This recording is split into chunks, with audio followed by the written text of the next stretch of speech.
Welcome to SP news. ముందుగా headlines చూద్దాం. ప్రధానమంత్రి కృషి ధన్ ధాన్య యోజన మరియు పల్స్ స్వావలంబన మిషన్లను ప్రారంభించిన ప్రధాని మోదీ చొరవ రైతుల జీవితాలను కొత్త శక్తి ఇస్తుందని వెల్లడి.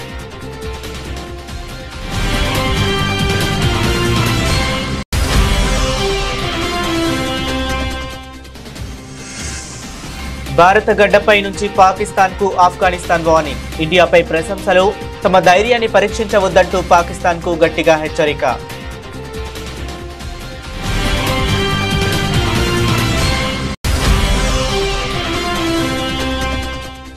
యూపీలో జరిగిన 49వ అంతర్జాతీయ కార్పెట్ ఫెయిర్ కార్యక్రమాన్ని ప్రారంభించిన సీఎం యోగి. వస్త్ర పరిశ్రమ మరియు ఎంఎస్ఎంఈ రంగాన్ని కూడా పునరుద్ధరించమని స్పష్టం చేసిన ముఖ్యమంత్రి.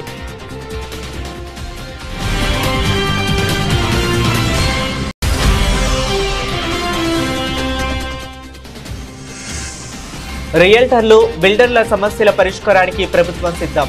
నరేట్కో ప్రాపర్టీ షోలో వెల్లడించిన డిప్యూటీ సీఎం బట్టి.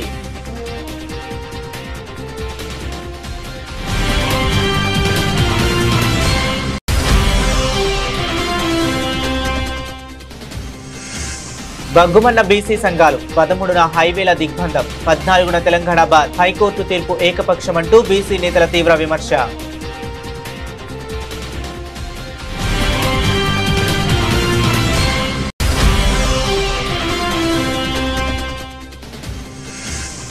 ప్రధాని మోదీ సభను విజయవంతం చేయాలని పిలుపునిచ్చిన మంత్రి Nara Lokesh.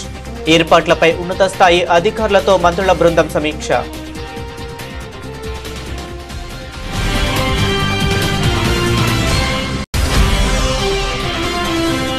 Banakacherla project techno economic appraisal process కొనసాగిస్తున్నామని సీఎంకి కేంద్ర మంత్రి సిఆర్ పాటిల్ లేఖ. 20 రోజుల కింద లేఖ రాసిన రేవంత్ రెడ్డి ఇప్పటి వరకు స్పందించకపోవడంపై మాజీ మంత్రి హరీష్ రావు విమర్శలు.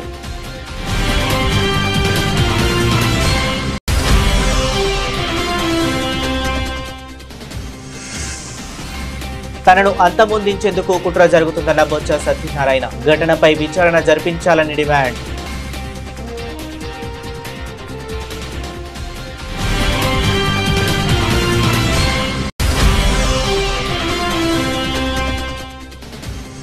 ఇప్పటికైనా కాంగ్రెస్ తప్పు తెలుసుకోవాలి, వెంటనే ఎన్నికలు జరిపించాలి. ప్రభుత్వాన్ని డిమాండ్ చేసిన బీజేపీ ఎంపీ ఈటెల రాజేందర్. ప్రజలను గోల్మాల్ చేయకుండా 42% రిజర్వేషన్లు ఇవ్వాలని సూచన.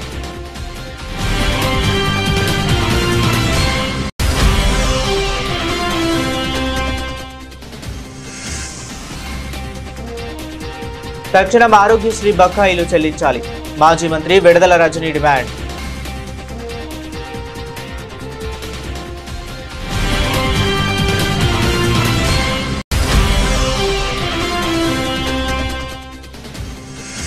డబుల్ సెంచరీ మిస్ రనౌట్ వెనుదిరిగిన యశస్వి జైస్వాల్. చేజారిన డబుల్ సెంచరీ సాధించే అవకాశం.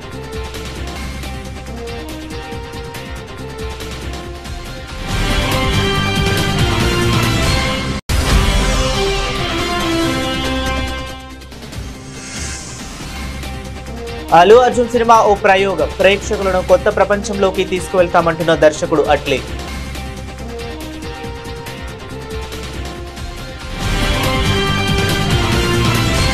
అన్నదాతలను గౌరవించడం, సంపన్న దేశాన్ని నిర్మించడమే లక్ష్యమని ప్రధానమంత్రి నరేంద్ర మోదీ అన్నారు.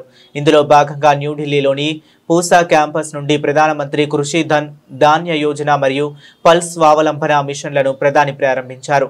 దీని ద్వారా రైతు సోదరీమణులకు 42,000 కోట్ల రూపాయలకు పైగా బహుమతి లభించిందని మోదీ తెలిపారు. ఈ చొరవ రైతుల జీవితాలకు కొత్త శక్తిని మరియు కొత్త అవకాశాలను తెస్తుందని ఆశాభావం వ్యక్తం చేశారు. आज देश का मिजाज ऐसा बन गया है कि वो कुछ उपलब्धियों से ही संतुष्ट नहीं होता है. हमें विकसित बनता है तो फिर हर क्षेत्र में लगातार बेहतर करते ही रहना होगा, सुधार करना ही करना होगा. इसी सोच का परिणाम है पीएम धन धान्य कृषि योजना. और इस योजना की प्रेरणा बनी है आकांक्षी जिला योजना की सफलता.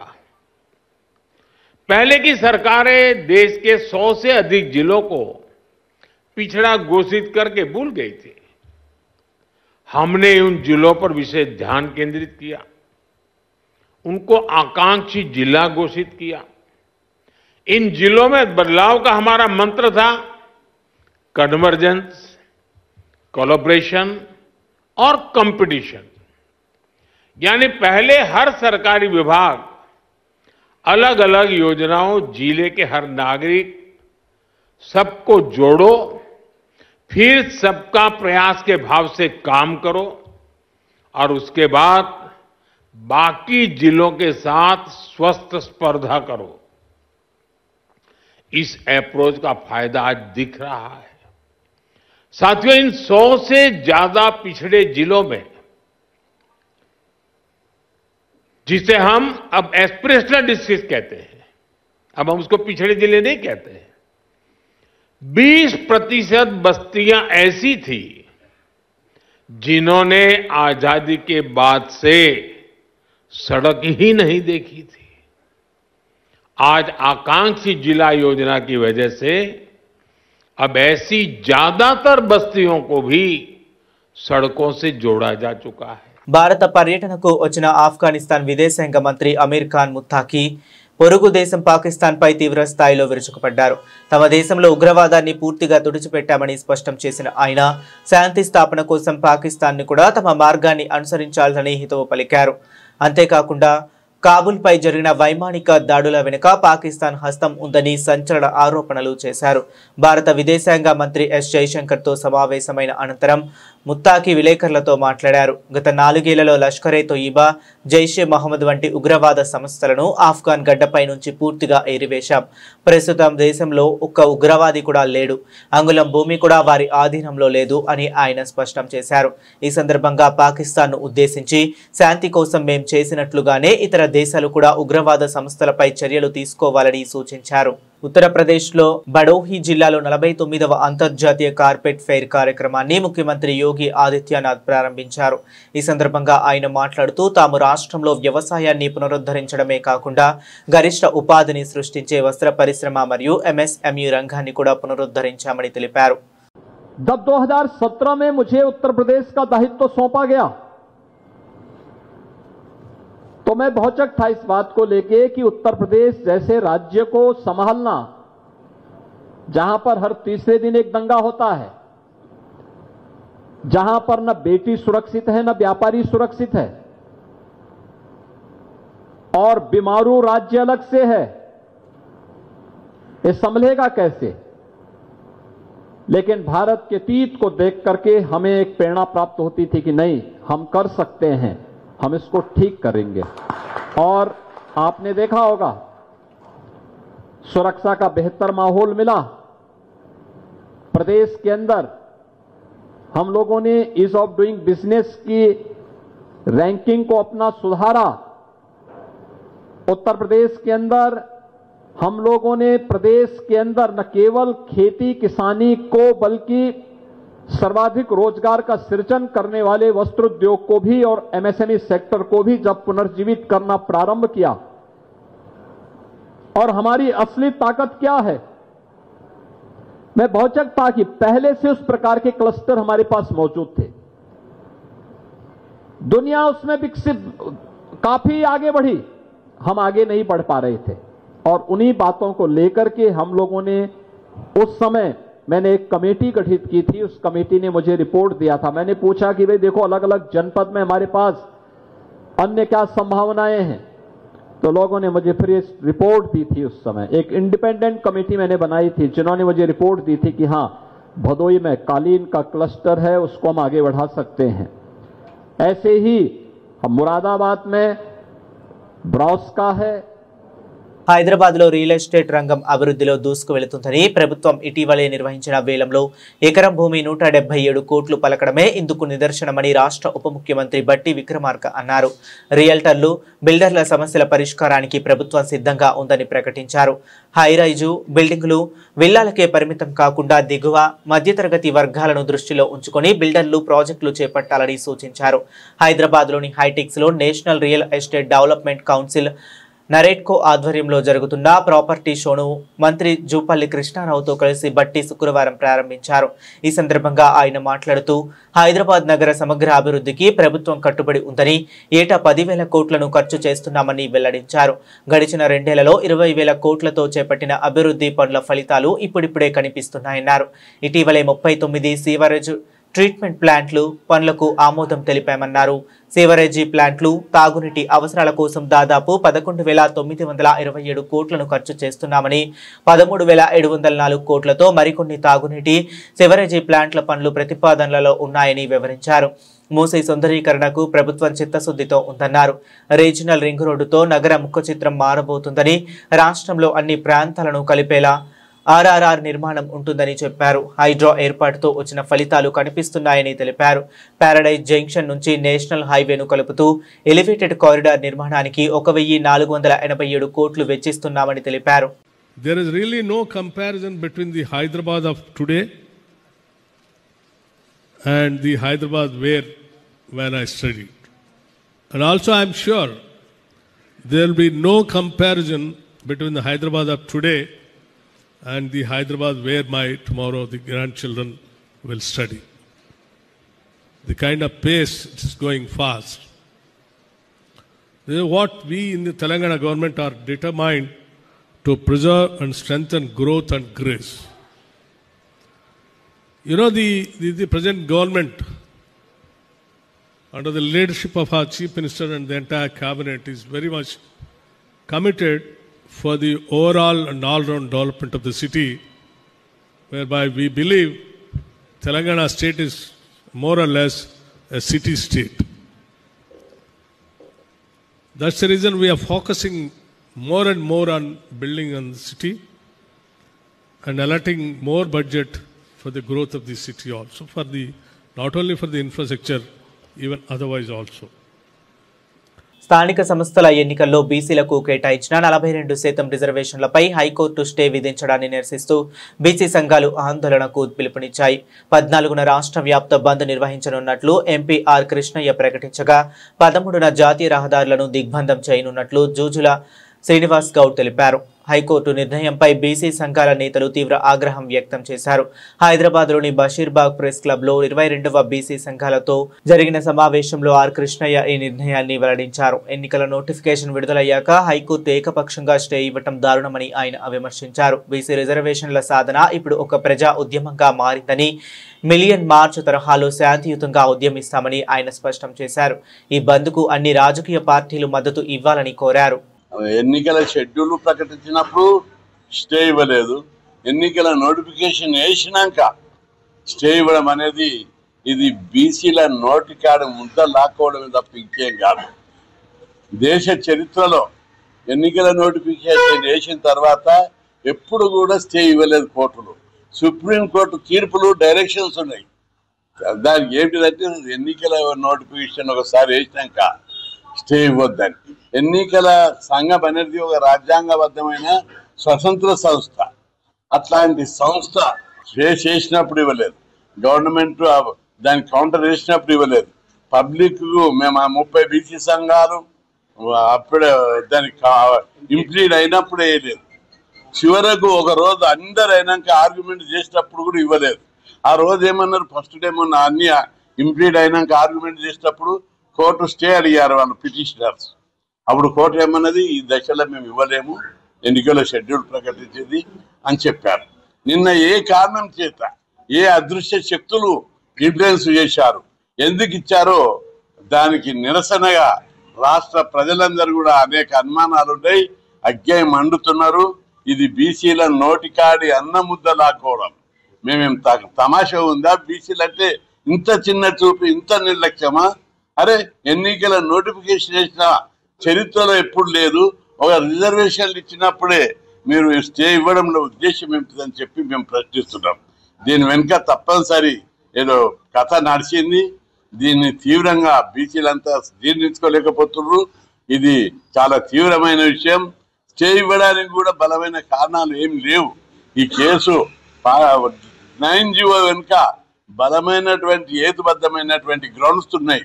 ఎవరు కూడా దాన్ని రిజెక్ట్ రాష్ట్ర ప్రజలందరూ గమనించాలి. ఇది అలాంటి అప్పజీవ కాదు. ఈ నెల 16వ తేదీన కర్నూలులో ప్రధానమంత్రి నరేంద్ర మోదీ హాజరయ్యి సూపర్ జీఎస్టీ సూపర్ సేవింగ్స్ సభను విజయవంతం చేసేందుకు ప్రజాప్రతినిధులు మరియు అధికారులంతా సమన్వయంతో పనిచేయాలని రాష్ట్ర విద్యా ఐటీ ఎలక్ట్రానిక్ శాఖల మంత్రి లోకేష్ కోరారు. ప్రధాన రాష్ట్ర పర్యటన ఏర్పాట్లపై ఉండవల్లి నివాసంలో నిర్వహించిన మంత్రుల బృందం సమావేశానికి రాష్ట్ర మంత్రులు పయ్యావుల కేశవ్, సత్యకుమార్ యాదవ్, వంగలపూడి అనిత, రాష్ట్ర ప్రభుత్వ ప్రధాన కార్యదర్శి విజయానంద్, ముఖ్యమంత్రి కార్యాలయ సీనియర్ అధికారులు కార్తికేయ మిశ్రా, పీయూష్ కుమార్, అహ్మద్ బాబు హాజరయ్యారు. ఈ నెల 16వ తేదీ ఉదయం ప్రధాని మోదీ సున్నిపెంట వద్ద ఏర్పాటు చేసిన హెలీప్యాడ్ కు చేరుకుంటారు. అక్కడి నుంచి రోడ్డు మార్గం ద్వారా శ్రీశైలం బయలుదేరి వెళతారు. అనంతరం శ్రీశైలం భ్రమరాంబ మల్లికార్జున స్వామి వారిని దర్శించుకుని పూజలు నిర్వహిస్తారు.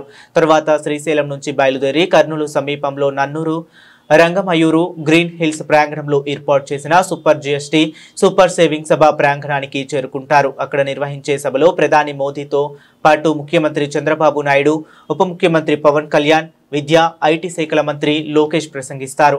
సభానంతరం ప్రధాని మోదీ సాయంత్రం కర్నూలు సమీపాన గల ఓర్వకల్లు ఎయిర్పోర్టుకు చేరుకుని ఢిల్లీ బయలుదేరి వెళతారు. Banakacherla project techno economic appraisal process కొనసాగిస్తున్నామని సీఎం రేవంత్ రెడ్డికి కేంద్ర మంత్రి సిఆర్ పాటిల్ 20 రోజుల కింద లేఖ రాసిన రేవంత్ రెడ్డి ఇప్పటి వరకు స్పందించడం లేదని మాజీ మంత్రి సిద్దిపేట ఎమ్మెల్యే తన్నీరు హరీష్ రావు ఆరోపించారు. ఈ విషయమై ఆయన మీడియాతో మాట్లాడారు. మన దేశంలో సెంట్రల్ వాటర్ కమిషన్ నిబంధనలు రాజ్యాంగ పరంగా వరద జలాల మీద డిపిఆర్ అప్రైజల్ జరగదని, కానీ ఏపీ ప్రభుత్వం ఈ వరద జలాల మీద బనకచర్ల డిపిఆర్ అప్రైజల్ సబ్మిట్ చేసిందని అన్నారు. దీనిపై కేంద్ర ప్రభుత్వం పరిశీలిస్తుందని రేవంత్ రెడ్డికి కేంద్ర మంత్రి లేఖ రాశారని, మరి రేవంత్ రెడ్డి వరద జలాల మీద డిపిఆర్ అప్రైజల్ సాధ్యం కాదని నిలదీయాల్సి ఉండగా దీనిపై ఇప్పటి వరకు స్పందించలేదని హరీష్ రావు తప్పుపట్టారు. కర్ణాటక ప్రభుత్వం, ఇది కర్ణాటక రాసిన లేఖ, ఇదే గోదావరి బనకచెర్ల మీద కర్ణాటక రాష్ట్ర ప్రభుత్వం కేంద్రానికి రాసిన లేఖ. ఎంత స్పష్టంగా రాసింది ఇలాంటి వాళ్ళు. కర్ణాటక ప్రభుత్వం పారా 11 page 3 by all the stated diversions by Andhra Pradesh 80 + 100 + 243. 80 ఏమో పోలవరం ప్రాజెక్టు, 80 కంటే ఎక్కువ పోలవరం రైట్ మెయిన్ కెనాల్ నుంచి ఇంకో 100 తీసుకుపోతుండ్రు. 100 ఇప్పుడు బనకచెర్ల 243. 80 + 100 + 243 మొత్తం కలిపితే మాకు ఆ అగ్రిమెంట్ ఏదైతే అప్పుడు ఆంధ్రప్రదేశ్, మహారాష్ట్ర, కర్ణాటక కలిపి గోదావరి బచావత్ రిపోర్ట్ ప్రకారం, అవార్డు ప్రకారం ఒక అగ్రిమెంట్ చేసుకున్నారు. గోదావరి నీళ్లు కృష్ణానదికి మళ్లిస్తే దాంట్లో ఎగువ రాష్ట్రాలకు కూడా వాటా ఉంటుంది. ఆ వాటా ప్రకారంగా 463 టీఎంసీలు ఇవాళ ఆంధ్రప్రదేశ్ మళ్లిస్తుంది. మాకు 112 టీఎంసీలు పైన కృష్ణాలో మేము ఆల్మట్టిలో ఆపుకుంటామని రాసిండు.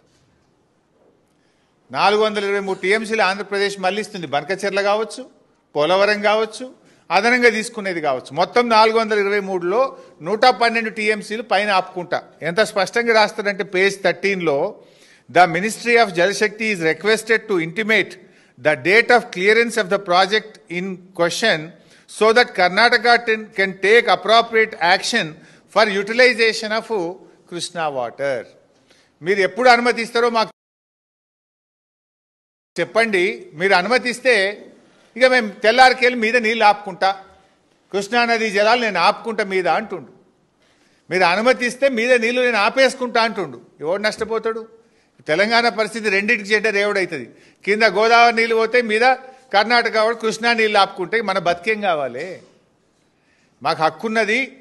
మాకు గోదావరిలో జరిగిన ఇంటర్స్టేట్ అగ్రిమెంట్ ప్రకారంగా ఆంధ్రప్రదేశ్ ఎన్ని నీళ్లు మళ్లిస్తే పైన కృష్ణాలో మా రేషియో ప్రకారం మేము ఆపుకుంటాము. 112 టీఎంసీలు ఆపుతామని చెప్పి ఇది కర్ణాటక రాసిన ఉత్తరం.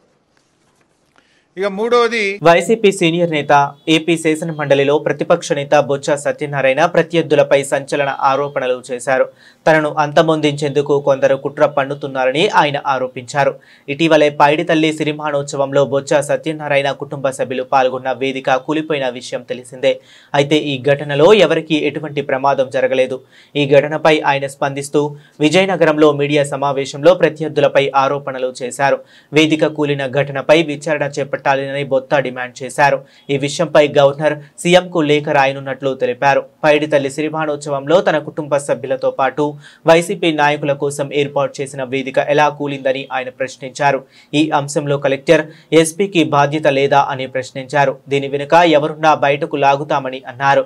బొత్స చేసిన ఈ సంచలన ఆరోపణలు ఇప్పుడు రాజకీయ వర్గాల్లో హాట్ టాపిక్ అయింది. నాకున్న పరిధిలో నాకుంది అవకాశం విలేజ్ కమిటీకి ఇవ్వడానికి, కానీ నేను వారికి ఇవ్వను.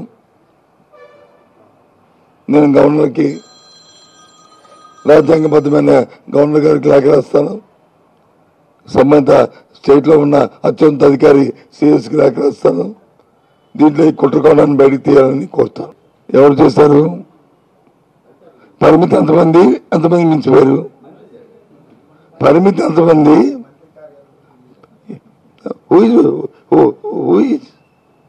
What my concern? జిల్లా కలెక్టర్ ఏం చేశాడు? జిల్లా ఎస్పీ ఏం చేశారు? ఎంతమంది పరిమితి? దానికి ఎంతమంది ఉన్నారు నాకు చెప్పండి. ఎవరు చెప్పాలి లెక్క? What my concern? అధికారులు ఏమయ్యారు? జిల్లా కలెక్టర్ ఏమయ్యారు? జిల్లా ఎస్పీ ఏమయ్యారు? వాళ్ళ ఉద్యోగం ఏం చేస్తున్నారు? వాళ్ళకి బాధ్యత లేదా? మంత్రులు వస్తుంటారు, పోతుంటారు. అవగాహన ఉండొచ్చు, అవగాహన లేకపోవచ్చు, విషయం తెలియవచ్చు, తెలియకపోవచ్చు. బట్ రెస్పాన్స్ పర్సన్స్ ఏం చేస్తున్నారు? వాళ్ళ రెస్పాన్స్ ఏంటి? నేను అడుగుతుంది అది. తెలంగాణ రాష్ట్రంలో బీసీలకు రిజర్వేషన్లు రావటం బీజేపీ ఆకాంక్ష అని, పార్టీ ఎల్లప్పుడూ బీసీల వెంటే ఉంటుందని ఆ పార్టీ నేత మల్కాజ్గిరి ఎంపీ ఈటెల రాజేందర్ స్పష్టం చేశారు. బీసీ రిజర్వేషన్ల కోసం ఎక్కడికి రమ్మన్నా సిద్ధంగా ఉన్నామని ఆయన అన్నారు. తమిళనాడులో ఈ రిజర్వేషన్లు విజయవంతమయ్యాయని, అక్కడ అధ్యయనం చేయాలని గతంలో తాను చాలాసార్లు సూచించానని గుర్తు చేశారు. దేశంలో జనాభా ప్రతిపాదికన రిజర్వేషన్లు కలిగినవి షెడ్యూల్డ్ ట్రైబల్, షెడ్యూల్డ్ క్యాస్ట్ అని, వారి జనాభా ఎంత ఉంటే అంత శాతం రిజర్వేషన్ ఇవ్వాల్సిందేనని అన్నారు. ఈశాన్య రాష్ట్రాల్లో 90% మంది ఉంటే 90% రిజర్వేషన్లు ఉన్నాయని, అది రాజ్యాంగం కల్పించిన హక్కు అని పేర్కొన్నారు. ఇప్పటికైనా కాంగ్రెస్ పార్టీ తప్పు తెలుసుకుని క్షమాపణ చెప్పి వెంటనే ఎన్నికలు జరిపించాలని డిమాండ్ చేశారు. ఆరోగ్యం, విద్యతో పాటు వివిధ శాఖల్లో ఉన్న చిన్న ఉద్యోగులకు వేతనాలు చెల్లించాలని డిమాండ్ చేశారు. అలాగే పదవి విరమణ పొందిన ఉద్యోగులకు అదే రోజు చెక్కులు అందజేస్తామని చెప్పినా హామీ నెరవేరలేదని అన్నారు. ఇప్పుడు రాష్ట్ర ఆర్థిక పరిస్థితి గురించి మాట్లాడుతున్నారని, కానీ మీరు అధికారంలోకి వచ్చే ముందు రాష్ట్ర ఆర్థిక పరిస్థితి తెలియదా అని ప్రశ్నించారు. అప్పుల గురించి గతంలో ఎన్నోసార్లు అసెంబ్లీలో మాట్లాడారని గుర్తు చేశారు. ఏ రిటైర్డ్ ఉద్యోగినైతే రిటైర్మెంట్ రోజే కార్లో కూర్చోబెట్టి చెక్కులు అప్పచెప్పి ఇంటికాడ సన్మానం చేసి పంపాలని చెప్పి కేసీఆర్ మాట్లాడి చూసినావా? ఇవాళ రిటైర్డ్ ఎంప్లాయీ సంవత్సరమైన 2 సంవత్సరాలు రిటైర్మెంట్ బెనిఫిట్స్ వస్తలేవు. కొద్దిమంది ఏమో కమిషన్ ఇచ్చి తెచ్చుకుంటున్నారు, కొద్దిమంది ఏమో కోర్టుకు పోయి తెచ్చుకుంటున్నారు. దుస్తుంది అలా ఏమనంటే వాడు రాజు చేసిండు, వీళ్ళు రాజు చేసిండు, దివాళి తీసి, ఇది కాదు కదా. నువ్వు వచ్చినప్పుడు తెలియదా? రాష్ట్ర ఆర్థిక పరిస్థితి మీద మీరే కదా శాసనసభలో మాట్లాడింది, అనేక సందర్భాలు మాట్లాడింది. మీరు తెలిసే కదా మీరు హామీలు ఇచ్చింది. నీ 6 గ్యారెంటీల గురించి ఎవరు మాట్లాడతలేదు. ఇవాళ నీ 6 గ్యారెంటీల గురించి ఎవరు మాట్లాడతలేరు. 66 హామీల గురించి ఎవరు మాట్లాడతలేరు. ఇవాళ మేనిఫెస్టో గురించి ఎవరు మాట్లాడతలేరు. మాట్లాడుతున్న వల్ల ఉన్నదాన్ని నన్ను ఇవ్వండి బాబు అంటున్నారు వాళ్ళు. పాపం ఉన్నదాన్ని దండం పెడతాం, ఉన్న పెన్షన్ టైంకి ఏమంటున్నారు. ఇది దుస్థితి. ప్రభుత్వం తక్షణమే ఆరోగ్యశ్రీ నెట్వర్క్ ఆసుపత్రులతో మాట్లాడి పెండింగ్ బకాయిలు తక్షణం చెల్లించాలని మాజీ మంత్రి విడదల రజని డిమాండ్ చేశారు. తాడేపల్లిలోని వైఎస్ఆర్ కాంగ్రెస్ పార్టీ కేంద్ర కార్యాలయంలో ఆమె మీడియాతో మాట్లాడుతూ, కూటమి ప్రభుత్వం ఏర్పాటయ్యాక ఆరోగ్యశ్రీని అనారోగ్యశ్రీగా మార్చేశారని, పేదలకు నాణ్యమైన ఉచిత వైద్యం అందని ద్రాక్షగా మారిపోయిందని ఆగ్రహం వ్యక్తం చేశారు. పిహెచ్సి డాక్టర్లు ధర్నాలు చేస్తున్నా, ఆరోగ్యశ్రీ ఆసుపత్రులు వైద్యం నిరాకరిస్తున్నా ఈ ప్రభుత్వానికి చీమ కుట్టినట్టు కూడా లేదని, మాయమాటలతో అధికారంలోకి వచ్చిన చంద్రబాబుకి అనుక్షణం దోచుకోవాలన్న ఆలోచన తప్ప ప్రజారోగ్యం మీద చిత్తశుద్ధి లేదని మాజీ మంత్రి విడదల రజని ధ్వజమెత్తారు. దివంగత వైఎస్ఆర్ ఆంధ్రలో ప్రవేశపెట్టిన ఆరోగ్యశ్రీని దేశంలోని అన్ని రాష్ట్రాలు అమలు చేస్తుంటే చంద్రబాబు మాత్రం నిర్వీర్యం చేసే కుట్రలు చేస్తున్నారని ఆరోపించారు. ఈ ఆరోగ్యశ్రీని మనం చూస్తుంటే ఒకవైపు ప్రభుత్వం అందించాల్సినటువంటి బాధ్యత నుంచి తప్పుకొని వైద్య ఆరోగ్య రంగాన్ని పూర్తిగా కూడా నిర్వీర్యం చేస్తూ ఉన్నారు. మరోవైపు ఆరోగ్యశ్రీని పూర్తిగా కూడా నిలిపివేస్తూ ఉన్నారు. ఇదే ధోరణిగా ముందుకు వెళ్తూ ఉన్నారు. మనం చూసినట్టయితే జగన్మోహన్ రెడ్డి గారు ఆరోగ్యశ్రీని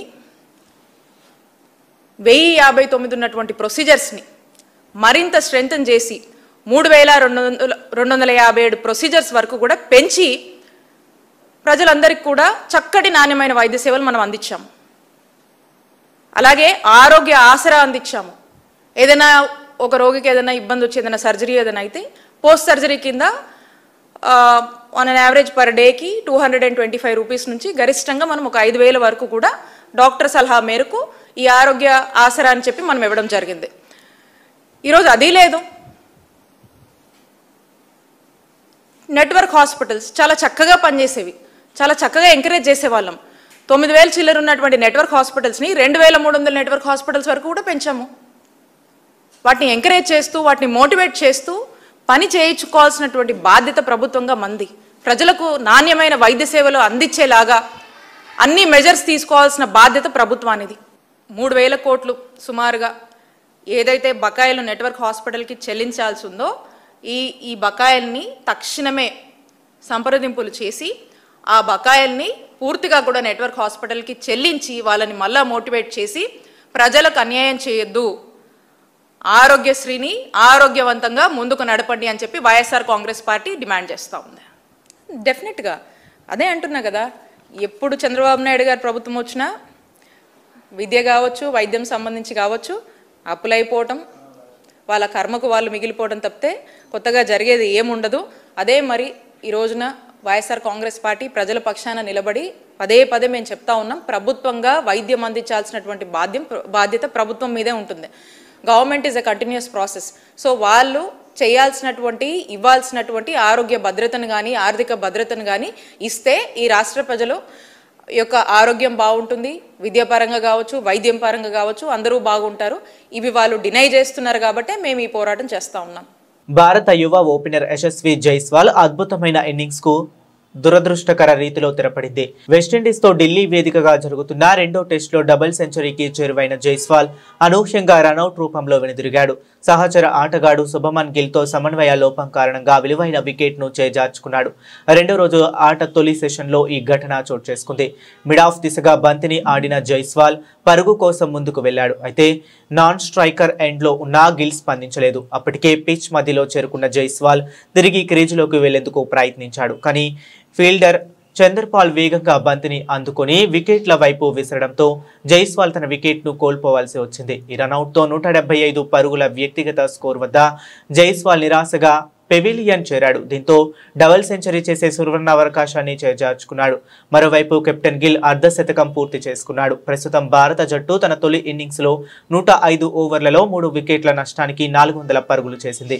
క్రీజులో గిల్ 60, నితీష్ 39 ఉన్నారు. Stylish star Allu Arjun, Bollywood beauty Deepika Padukone జంటగా ప్రముఖ దర్శకుడు అట్లీ తెరకెక్కిస్తున్న భారీ సైన్స్ ఫిక్షన్ థ్రిల్లర్ పై ప్రేక్షకుల్లో భారీ అంచనాలు నెలకొన్నాయి.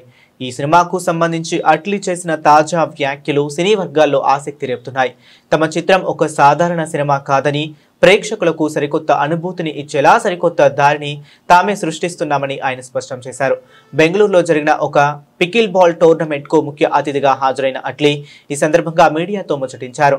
తన తదుపరి చిత్రం Allu Arjun 22x6 working title shooting గురించి అప్డేట్ ఇచ్చారు. సినిమా షూటింగ్ చాలా బాగా జరుగుతుంది అని, ఇది అందరూ తీసే రొటీన్ సినిమా కాదు, ఈ జోనర్ కు ప్రత్యేకమైన రూల్స్ ఏమీ లేవు, అందుకే మేము ఒక కొత్త మార్గాన్ని సృష్టిస్తున్నాం, ప్రేక్షకులకు మునుపెన్నడూ చూడని అనుభవాన్ని అందించడమే మా లక్ష్యం అని ఆయన వివరించారు. బులెటిన్ ముగించే ముందు మరొకసారి హెడ్లైన్స్ చూద్దాం. ప్రధానమంత్రి కృషి ధన్ ధాన్య యోజన మరియు పల్స్ స్వావలంబన మిషన్లను ప్రారంభించిన ప్రధాని మోదీ. చొరవ రైతుల జీవితాలను కొత్త శక్తి ఇస్తుందని వెల్లడి.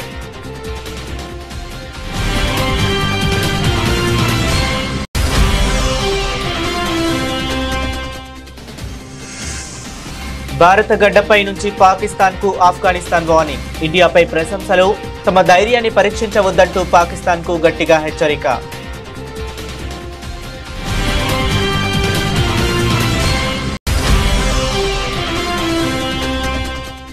యూపీలో జరిగిన 49వ అంతర్జాతీయ కార్పెట్ ఫెయిర్ కార్యక్రమాన్ని ప్రారంభించిన సీఎం యోగి వస్త్ర పరిశ్రమ మరియు ఎంఎస్ఎంఈ రంగాన్ని కూడా పునరుద్ధరించమని స్పష్టం చేసిన ముఖ్యమంత్రి.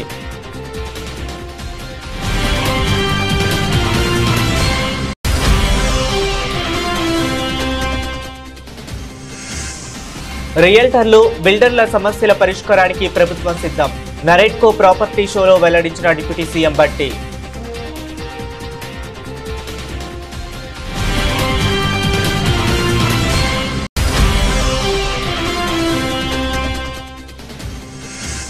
బగ్గుమన్న బీసీ సంఘాలు 13న హైవేల దిగ్బంధం, 14న తెలంగాణ బాద్. హైకోర్టు తీర్పు ఏకపక్షమంటూ బీసీ నేతల తీవ్ర విమర్శ.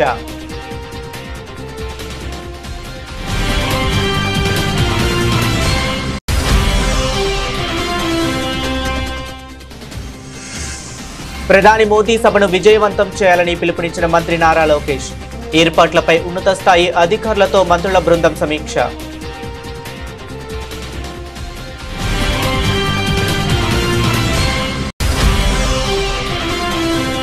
Banakacherla project techno economic appraisal process కొనసాగిస్తున్నామని సీఎంకి కేంద్ర మంత్రి సిఆర్ పాటిల్ లేఖ.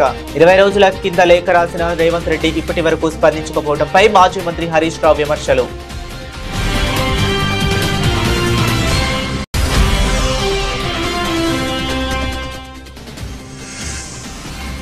తనను అంతమొందించేందుకు కుట్ర జరుగుతుందన్న బొత్స సత్యనారాయణ. ఘటనపై విచారణ జరిపించాలని డిమాండ్.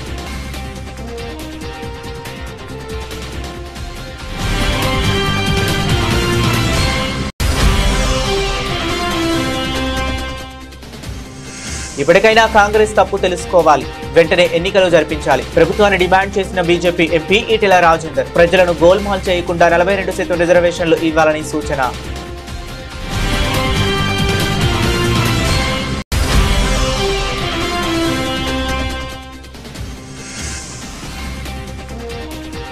తక్షణం ఆరోగ్యశ్రీ బకాయిలు చెల్లించాలి. మాజీ మంత్రి విడదల రజనీ డిమాండ్.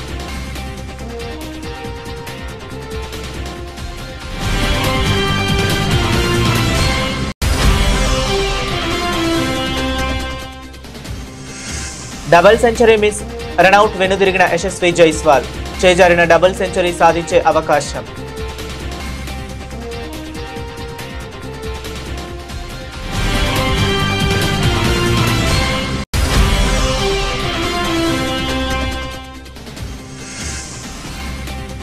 అల్లు అర్జున్ సినిమా ఓ ప్రయోగం, ప్రేక్షకులను కొత్త ప్రపంచంలోకి తీసుకువెళ్తామంటున్న దర్శకుడు అట్లీ.